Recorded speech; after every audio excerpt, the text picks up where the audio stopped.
nakobye nti olwokusatulwa leero ndakubanga nkuletera buterevu otegeere ab'ebikaddo bano kiki kye babeere ku kyene ekituufu. Strike engire muna ku 10 ebikaddo baliyose bakalemeireku obutagaba alwankubaire report edindiraga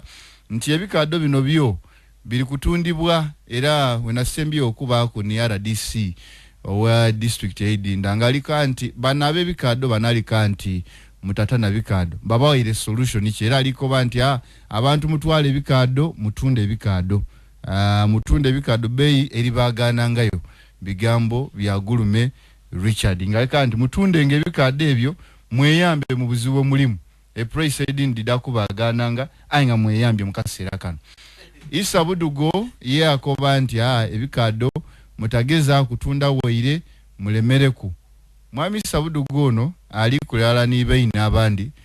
okubanga bakobambu strike ebeewo olw'ensonga bodde bakoba nti dinigiriza omulimi owawane Uganda nadala kulima ekirime ekyebikaddo nsonga kyediri mu bikaddo byene Mira nalina ekobano okubanga alemesa omulimi nalina ekobano okubanga asula Mira kuba awombi waliwo ku ali kwenda okulemesa mwine a reporter enkule jenakobye ndakubanga nkuletera wano eraga nti bamira abandi balikoba nti Madivan alikubanga abalemesa okola business olwembeera jali ku town taende bikaddo bisalibwe ku bei atekai bana ifa abandi bano abalimi balikoba nti bo bano bara DC bona bana kigwanizi eriyo kibali kunoni okubisaawo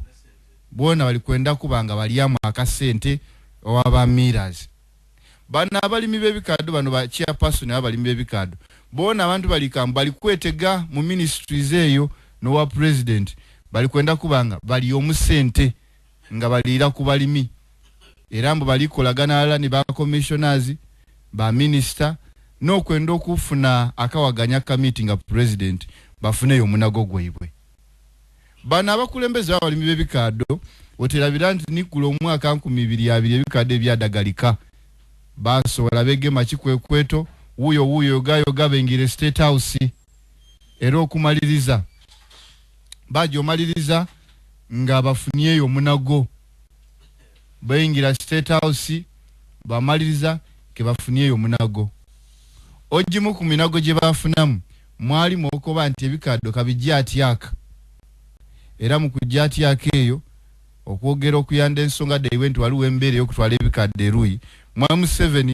yalagira nti babaweeye bilioni 8 eddo bwangu okubita mu UDC mubenga mutwala ebikaddo ebyatyaka amaina gali mu diru eyo mwalimu omukulu mugogo taka mwalimu n'aba Greater Busoga era bano bakandi bo kayibe tongwereko okusinga bebikadde ebi abandi bano bewana bakanti ife bitinifu tulina solution ku bikaddo era nga bajja maiso okulaga nti bosawe no baforminze cooperative ejo okuduna abalimi bebikaddo nti ekyebwe tikyamuvangano nga kine kyabayisa Budugo nekyaba Mudungu ekitali serious era bano bajja maiso okulaga nti bo kati bagira atyaka ekizibu kyebikaddo kinzo obutabaawo batwala ku truck wobuza abalimi bameka abafunamu buterere abantu babalira kungalo abafuna mu diru eno yebikaddo yasigala ke wawaza matuga abantu kipayo Mwami 7 avire Kampala edye Bugembe Stadium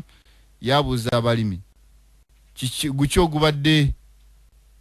kizibu kiche mulina kyene abalimi bakoba inonola Isa Budugo yawaye ekibalo n'abakulembeza abandi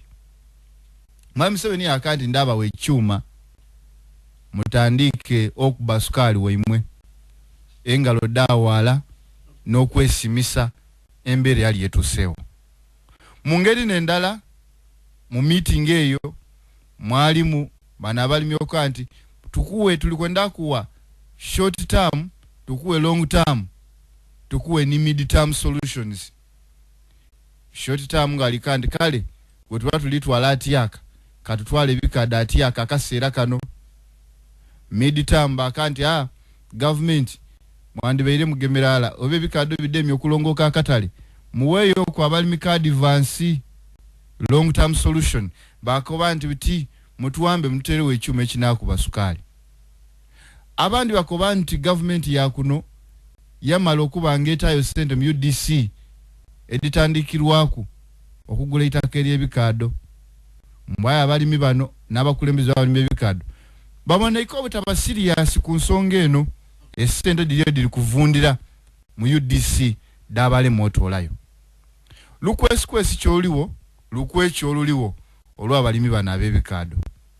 kikobebwa nti bana abalimi b'ebikado buli mbere no webaawo naddala bakulembeze aba balimi b'ebikado buli mbere no webaawo eya akusanalaza okugula n'okutunda ebikado mbu